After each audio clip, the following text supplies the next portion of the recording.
What's going on, everybody? This is Chris Classic. I'm dropping a couch vlog, so I don't hold nothing back when I'm on this couch.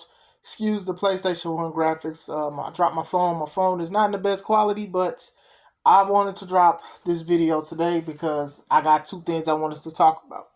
Before I go into that, remember that God loves you, Christ loves you, and I love you as well. I'm praying for people that are dealing with tough times. Uh, Sometimes a lot of people, they'll be like, well, where can I read about dealing with depression or dealing with help? And there's a lot of scripture in it, but I also want to say that, like, even Christ himself, when he had dealt with a lot of anguish, he prayed to his Father, and angels came to comfort him. So hopefully this is something that comforts you as well, because Christ was the way, the eye to eye thing. That was God coming to us and being eye to eye, showing us a personal level and aspect of how we're supposed to live as humans. So if he had to ask his Father for help and strength, we need to find our refuge in the Lord as well. Make sure you subscribe to the Take It Home podcast, where I talk about professional wrestling topics. Also, make sure you subscribe to C3 Ultimate Wrestling, currently run by a company we are not naming right now. Make sure you get tickets for our next show, September 21st, called Enter the Limelight, a tribute to our number one sponsors, Limelight Entertainment Studios. Thank you, David Green, for doing everything in your power to help C3 and making C3 a consistent thing. Tickets are currently online only, so get them on Eventbrite, PayPal, and Zelle. Wrestling news. I wanted to talk about two things.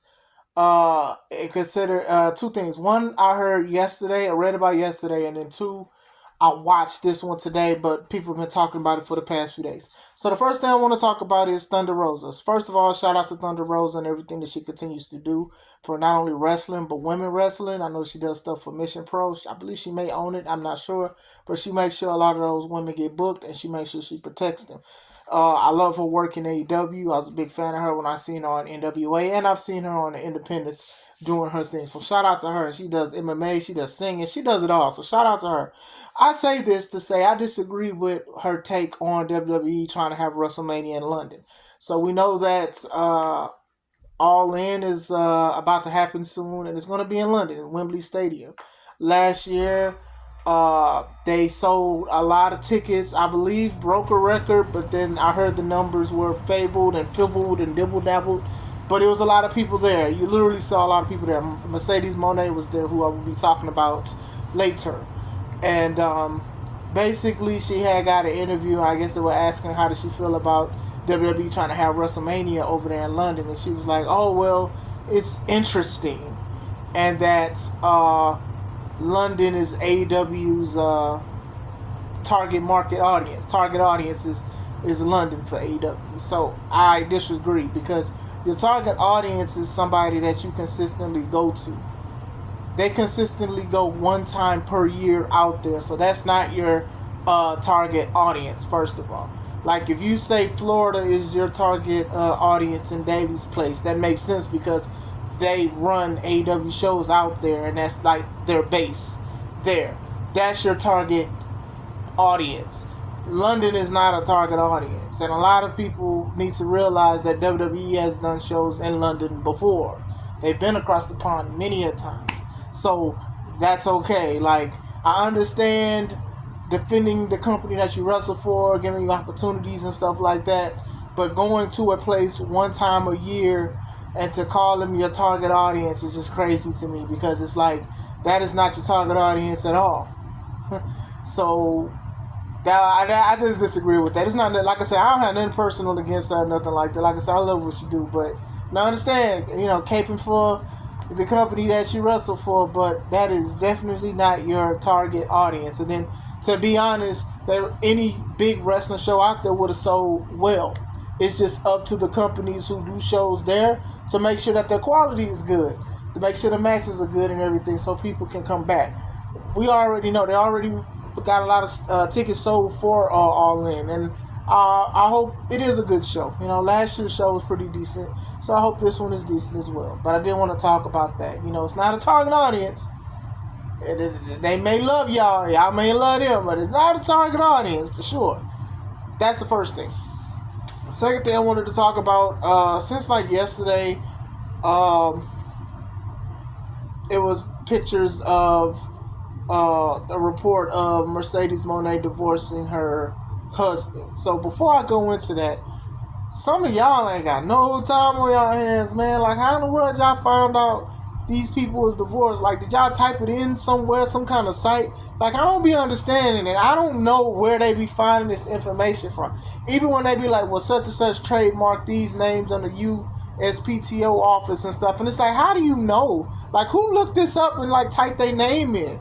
So, we seen the paper about them being divorced, and then more outlets and media outlets and YouTube, they start picking up that she was divorcing her husband. So Sarath, I don't know how to say his name really, but Makazi. He does a lot of gear for wrestlers and was doing gear for Sasha Banks at one point when she was Sasha Banks, but she's Mercedes Mone. So today, Mercedes Mone drops a video, about a 3-4 minute video about, I guess she has a podcast, Mone Talks. I don't know. Shout out to her. But she puts out a video today and she talks about it recently. And I wanted to break that down and say how I felt about it. She says that she feels free. That's already a red flag on stuff like that anyway. But she says she feels free. She says tomorrow, that's what she said on the video. I don't know when she did this. I don't know if she signed them already, but she said finally she's going to sign the divorce papers, I guess, to make it finalized or whatever like that. So she said she's free, and she was crying, and she's happy. She's free. She can do things. She said that he was a great person, and he changed and saved her life. Y'all see where I'm going with this already. So she said all of this stuff about this guy. She also said that, like, they had separated in, like, 2020, and they both decided to not tell everybody that they was separated or divorcing. And let me say, I'm only speaking about this because she spoke about it. Because me, I wasn't really going to do a video about it because that's a big thing. You know, divorces be sometimes celebrated, and it shouldn't be, in my opinion. But still. So she said basically, you know, she didn't want to tell Vince. She didn't want to tell certain people. She was worried about what other people would say about certain things. You know, they was grilling her yesterday about it. So basically she said that they divorced, they separated for about 4 years or whatever. And basically she can do a lot of stuff and she's free now. So, let me speak about this. So, marriage is supposed to be and is a forever thing. With a lot of social media spaces about red pill, red flags, and misogynist and misandry and stuff like that, a lot of people, they consider marriage as temporary. If you consider marriage temporary, you don't need to be married. You know, people get married and get divorced. It's just so easy. And like I said, the way she said it. Now, she doesn't owe nobody nothing. But when you sit here and be like, oh, well, this person changed to save my life, was a great person, and blah, blah, blah. It's like, well, why did you divorce? It's the same thing about, I want to say, Tia Mowry, when she divorced her husband. And she said it was a graduation. And it was just like, the marriage should have been like the degree, the great part. But now you're saying like you're graduating from something that's supposed to be forever. So it's just, I don't know. And like I said, I'm not going to read into it off of just what I just see. So she said that, and being free. And, you know, a lot of people say when they break up or when they divorce somebody that they are free. And it's like, okay, I guess, you know, if she's saying she was shackled by keeping that secret for about 4 years, she can only blame herself for that. She can only blame herself for that situation. You didn't want to tell nobody. You don't owe nobody nothing. But if you felt that you was tied down from that situation, then you should have been let it go. Like I said, I'm married. I've been married for 10, going on 11 years. It's a forever thing to me, you know. But I will say that people grow. Sometimes people grow apart. But the best thing to do is to try to grow together. Especially when it's a marriage thing. You know, divorce doesn't cross my mind. Regardless of what situation in life, elevation or de-escalation from anything that's going on. And, you know, like I said, you know, she's been making a name for herself in the past 4 years. She's been doing a lot of stuff.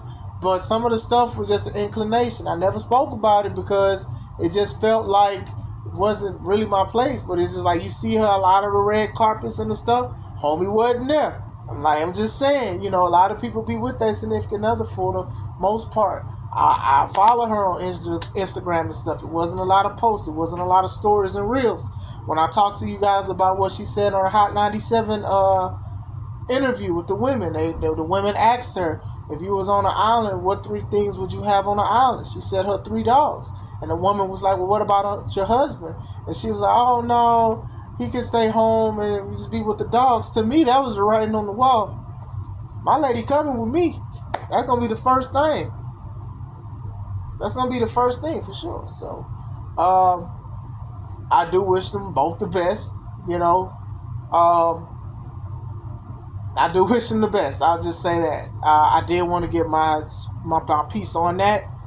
She's free now. And, she's very happy and crying at the same time. I guess for being happy, for putting herself in a situation to keep something a secret and felt shackled to it. Hey, man, look, y'all, I'm on the couch. Y'all do what y'all want to do with y'all life. But I don't know. So, like I said, I wish both of them the best.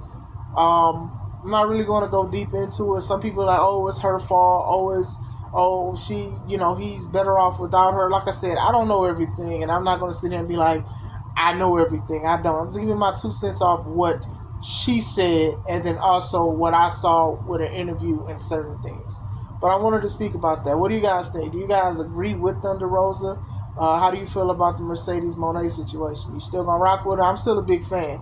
I love a lot of the stuff wrestling-wise that she does. So let me know. Hope you guys have a wonderful day. This is Chris Classic. Let's take it home.